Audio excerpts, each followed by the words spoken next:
Okay, let's dive right into this. Welcome to this explainer, where we take fascinating source material and break it down so you can truly grasp the mechanics of what's happening.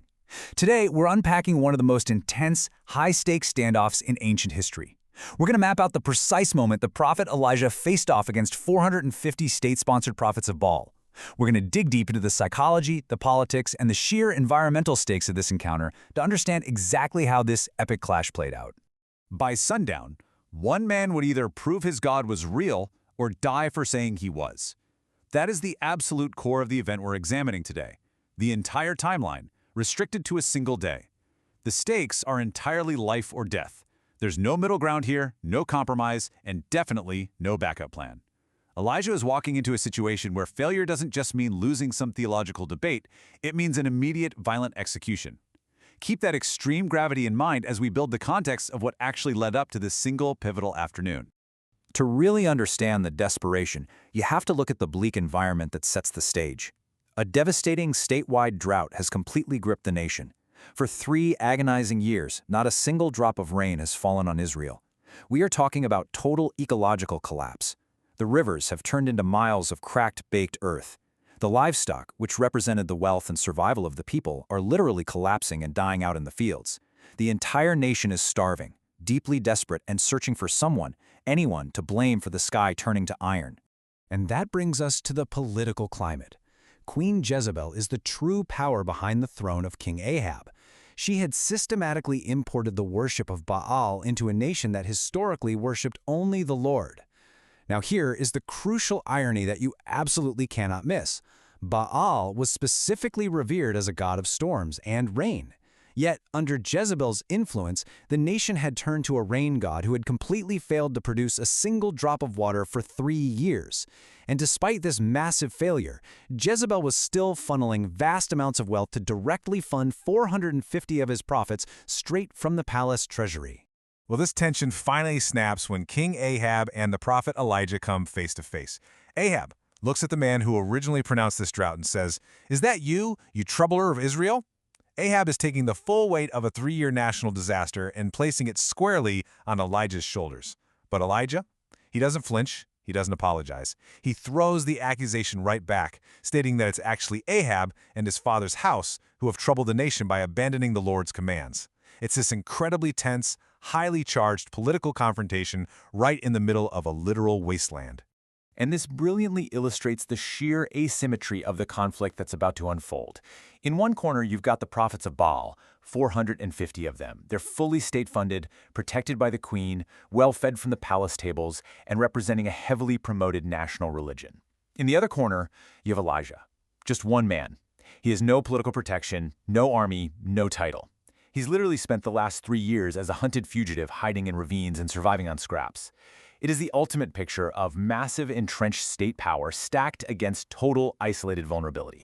Elijah leverages this confrontation to propose a highly public, uncompromising test. He tells Ahab to assemble all of Israel along with those 450 prophets on Mount Carmel. And he issues a brilliantly simple challenge to prevent any sort of deception. They're going to build 2 altars and prepare 2 sacrifices. But crucially, and this is key, absolutely no fire can be lit by human hands. They are completely stripped of any hidden tricks or sleight of hand. The challenge is binary. The God who answers by fire, that God is God. Before the contest even begins, Elijah turns to this massive, famine-thinned crowd gathered on the mountain. He issues a direct, piercing ultimatum. How long will you waver between 2 opinions? If the Lord is God, follow him. If Baal is God, follow him. He's demanding they get off the fence. But there is a haunting, incredibly telling detail here about human psychology. The text says nobody answered. Not a single word. This starving crowd is so spiritually compromised, so terrified of the queen, or maybe just so desperate to see who wins, that they remain in total, calculated silence. So the 450 prophets go first. In the morning, they prepare their sacrifice and call on their God. Nothing happens. By noon, they're frantically dancing around the altar. Now this is when Elijah actually starts engaging in some serious psychological warfare. He openly mocks them, suggesting their God is asleep, or busy, or traveling. Stung by this, the prophets move into the afternoon by escalating their rituals to violent extremes. They start slashing themselves with swords and spears until the blood flows. Historically, this was a common ancient practice to desperately summon a deity's attention through self-sacrifice when absolutely everything else had failed. Hours pass. The blood flows. The shouting reaches a fever pitch. And then, nothing answered. No voice, no fire, no response of any kind. Just let those phrases sink in for a second. It's a moment of profound, deafening failure. You have hundreds of trained, state-sponsored religious professionals exhausting every ritualistic tool at their disposal, literally bleeding into the dirt of Mount Carmel, and they are completely unable to produce so much as a single spark. The silence of their God is absolute.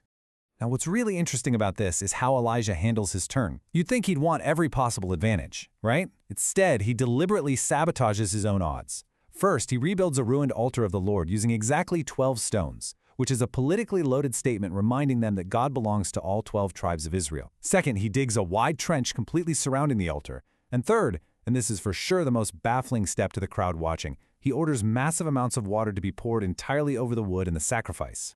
And he doesn't just do this once. He orders 4 large jars of water poured out. Then he tells them to do it a second time, then a third time.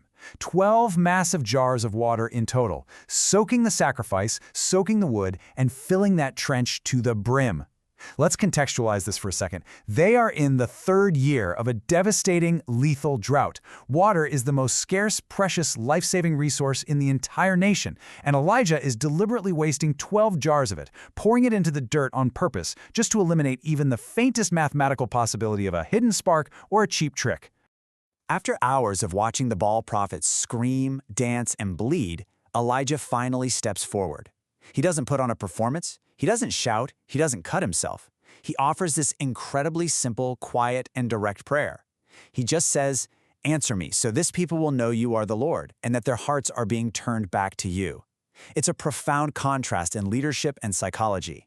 He isn't asking for a flashy magic trick to boost his own ego. He is specifically asking for a response so that the nation's heart will be turned back to the God of their ancestors. Fire fell. The response was instantaneous and absolute. It didn't just light the wood. It consumed the sacrifice, the wood, the 12 stones of the altar. It scorched the very soil, and it instantly licked up every single drop of water sitting in that trench. It was a display of overwhelming, undeniable power that literally left nothing but scorched earth where the altar had just stood. The visceral aftermath of this is immediate. That exact same crowd that had stood in cowardly silence all morning suddenly falls face down to the ground, shouting over and over, "The Lord, He is God." The ideological spell over the entire nation is broken. In the ensuing chaos, the 450 prophets of Baal, whose God had so publicly failed them, are seized at Elijah's command and put to death down in the Kishon Valley. Now, the text doesn't frame this as a personal vendetta by Elijah, but rather as a severe, brutal national reckoning. With the false prophets removed, Elijah turns to King Ahab and simply tells him to go eat and drink because he can hear the sound of heavy rain finally coming. The finale of this narrative is highly sensory. While Ahab goes to eat, Elijah climbs higher up to the top of Mount Carmel. He bends entirely to the ground, putting his face between his knees in intense focus. He tells his servant to go look out toward the sea for any sign of weather. The servant comes back and says, "There's nothing." Elijah tells him to go back again. He sends him 7 distinct times. Finally, on that 7th try, the servant reports seeing a single cloud, just as small as a man's hand, rising from the sea. And within hours, the sky grew black, the wind rose, and a torrential downpour finally shattered that 3-year drought. So the crucial point is this. When you step back and really look at this entire standoff, you realize that the fire from the sky wasn't actually the primary miracle. It was just the catalyst. The miracle that Israel needed most, the thing that actually unsealed the skies, was the turning of their hearts back toward God. It's a powerful narrative about a public test of conviction, breaking a nation's apathy, and the sudden, dramatic shift from total silence to absolute clarity. Which leaves us with a deeply provocative thought to close out today's explainer. Look at Elijah's psychology here. He removed every single advantage he had. He soaked his own altar in water. He stood as one man against an empire of 450 state-backed professionals. It forces us to ask, what does it actually cost to stand alone until the answer comes? What kind of unshakable conviction does it take to strip away your own safety nets just to prove the truth of what you believe? Thank you for walking through this incredible historical account with me, and we'll catch you in the next explainer.